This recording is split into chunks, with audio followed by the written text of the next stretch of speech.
Welcome to Storytime Fun, boys and girls. We hope you enjoy. Today's story is out of the Walt Disney's Storyland book. And today's story is called Sleeping Beauty. Yeah. Once upon a time, in a distant, lovely place, there were two tiny kingdoms, side by side. One was ruled by a king named Hubert, a fine and noble man whose greatest pride was in his baby son. The other was ruled by King Stephen, a good and generous man whose greatest sorrow was that he and his lovely queen had no child. So when after years of longing a princess was born to them, you may well believe that she at once became her parents' greatest joy. They chose for her name Aurora, which means the dawn, because she brought sunshine to their hearts. The day of the baby princess's christening, they set apart as a holiday so that everyone in the kingdom might share their joy. Every human being in the country was invited by a royal proclamation cried aloud. And 3 golden invitations were sent out by a royal proclamation to the 3 good fairies of the land, though even the king scarcely dared hope they would come, for it is only on very special occasions, indeed, that the fairy folk appear to humankind. Everyone else, though, was delighted to come. King Hubert among them, of course. He rejoiced with his friend in the great joy and showed him some pictures of small Prince Philip, which he happened to have along. And 2 proud and happy fathers agreed that someday in the distant future, their 2 children would wed. All of Stephen's subjects were on hand. Every shop in the town and countryside was closed so that everyone could attend the reception on the palace grounds following the christening of Princess Aurora. It was indeed a happy day for King Stephen and his queen, as all their subjects, from the highest to the lowly, paid homage to the little princess. But just when it seemed that nothing else could make the day happier, the best dream of all came true. With a fanfare of trumpets, a herald announced the arrival of the 3 good fairies, Mistresses Flora, Fauna, and Merryweather. The king himself came forward to greet the 3 good fairies. "Welcome, good mistresses," he said with a bow. "Your presence here is a great honor."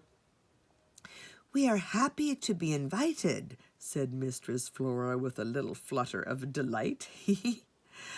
"And for this happy occasion, each one of us has a gift to give the princess," added Mistress Fauna.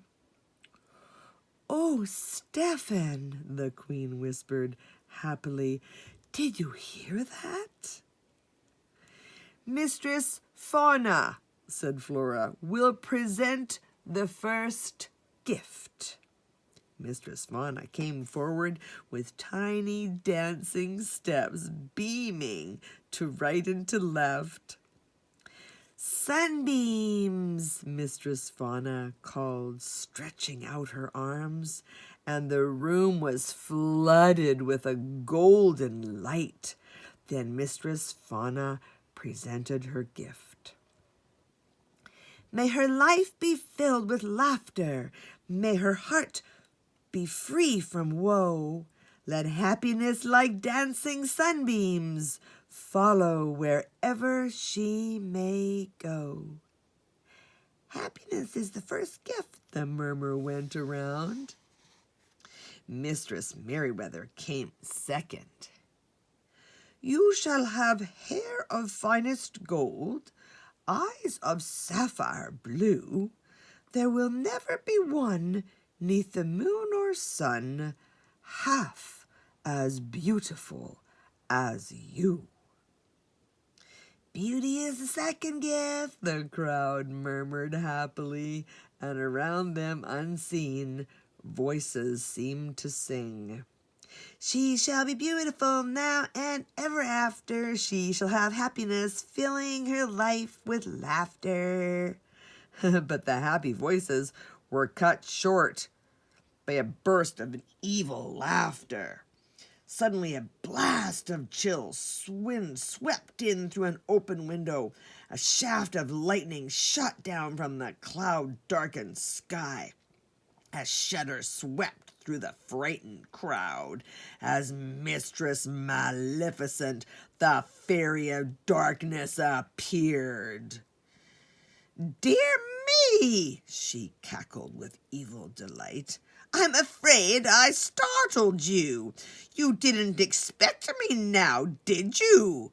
And yet I see everyone else is here, from the highest to the low." She swept down the long steps to where the good fairies stood. "And how do you do, my dears?" she cooed. The three of them looked away. Maleficent, the Fairy of Darkness, then approached the king and queen. "Now, tell me, why wasn't I invited to this charming ceremony?" Maleficent hissed. "You know quite well," the king replied, depending on his dignity to hide his quaking heart. "Where you go, the shadow of sorrow follows. I command you to leave." "Ha! First you insult me, then you command?" Maleficent cried in a rage. "Do you think I am one of your peasant rabble? Why, at one stroke I could—" "Please, Your Excellency," begged the queen, "I ask you, for the sake of our child, please leave us in peace." The child, yes. Your Majesty's gentle plea touches my heart," sneered Maleficent. "I shall go, but first let me see the princess." Maleficent stepped toward the cradle, but the three good fairies stood before her, barring her evil way. "Very well," said Maleficent. "I shall be content to give her my blessing. Now listen, all of you. She shall have beauty and happiness, I don't deny.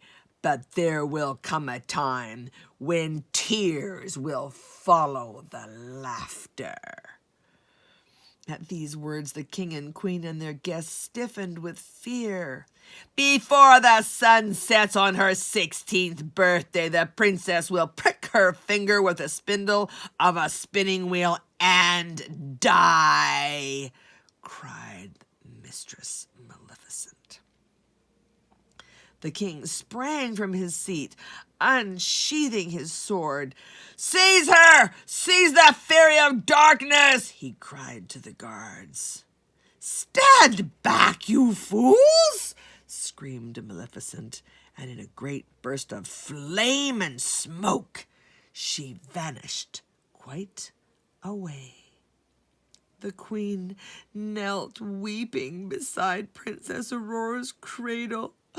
"Oh, my child, my little one," she sobbed. Mistress Flora stepped to her side. "Take heart, Your Majesty," she said. "All is not lost. Remember, we still have one gift to bestow. Perhaps I can undo this wicked prophecy." For long moments she stood, frowning thoughtfully, before she extended her magic wand over the princess's bed. "If there comes a day of evil, this my promise from above. She'll not die, but sleep till wakened by the kiss of her true love." The company had listened breathlessly to this last of the magic gifts, but now the king stepped forward slowly, his kindly face still increased with pain. "But Mistress Flora," he protested, "you did not destroy Mistress Maleficent's prophecy. You only softened it." Mistress Flora sadly shook her head. "I did my best, sire," she said. "The powers of evil are great, and my magic is simple." "Then the cursed hag can't do this to my daughter," the king vowed solemnly. "I'll stop her if I have to burn every spinning wheel in the kingdom to do it." The king was as good as his word. Before long, the spinning wheels were gathered in a huge burning heap of them. From a distant crag, Mistress Maleficent watched the blaze. "So," she cackled to the pet hawk perched on her bony shoulder, "to destroy a magic prophecy, King Stefan built a bonfire. He thinks he can blot out my sorcery with a trifling cloud of smoke. He will learn soon enough the stupid error of his ways, eh, Diablo?" The hawk joined her laughter with an eerie scream as his eyebrows reflected the blaze. The three good fairies also knew that the fire was to no avail, but they had powers of their own. Best of all, the good fairies had the power of love. "We must love her enough," Mistress Flora explained, "to give up our magic, you see." "But I don't see," Merryweather insisted. Why should we give up our magic?" "It's part of the disguise," said Flora. "Maleficent will be looking for us, not for three simple peasant women. As for me, I've always wanted to be mortal. It's such a pleasant life, plowing the fields, chopping wood, scrubbing floors." Fauna and Merryweather looked unconvinced, but before they had time for more conversation, the king and queen drew near. "Well, good mistresses, what of the evil prophecy now?" smiled the king, waving a royal arm at the last ebbs of the fire. The good fairies hesitated. At last, Mistress Flora spoke. "It's no use, your majesties," she said. "Maleficent can conjure up a whole kingdom full of spinning wheels with a flick of her finger," Fauna added. The king's face fell. "But there must be a way," he insisted. "Perhaps there is," said Flora. "Our way." "What do you mean, your way?" You must give us the princess," Flora explained, "to keep until her 16th birthday is past. We shall hide her away. Oh, we have a plan." She glanced at Fauna and Merryweather as they nodded eagerly. "Not even the king and queen shall know where she is, nor where we are, of course." It was a bitter thing to ask, but the unhappy king and queen had faith in their good fairy friends. They agreed at last, and they said goodbye to their lovely little daughter for many long years. The lonely years passed, as years will do. In the echoing palace, the king and queen imagined what their princess would be doing, how she would look every day of their lives. But deep in the forest, in tiny cottage, the little princess was not sad at all. Her 3 good fairy godmothers had named their little charge Briar Rose, and with her gifts of joy and beauty, they had brought her up to be a lovely young girl. Briar Rose had no thought of being a princess, but she had anything any girl could ever ask for: a loving family, a pleasant home, a host of lively animals for friends. Oh yes, she was certain she had everything. But deep in her heart, as her 16th birthday drew near, a yearning sprouted and grew and bloomed. It was the yearning for love. She saw love for all about her in the woods, in the nesting birds, and in the animals watching tenderly over their little families. But how she wondered how lovely the little Briar Rose would love. And how would she ever find her deep in the woods? As she wondered, she sighed a little sigh.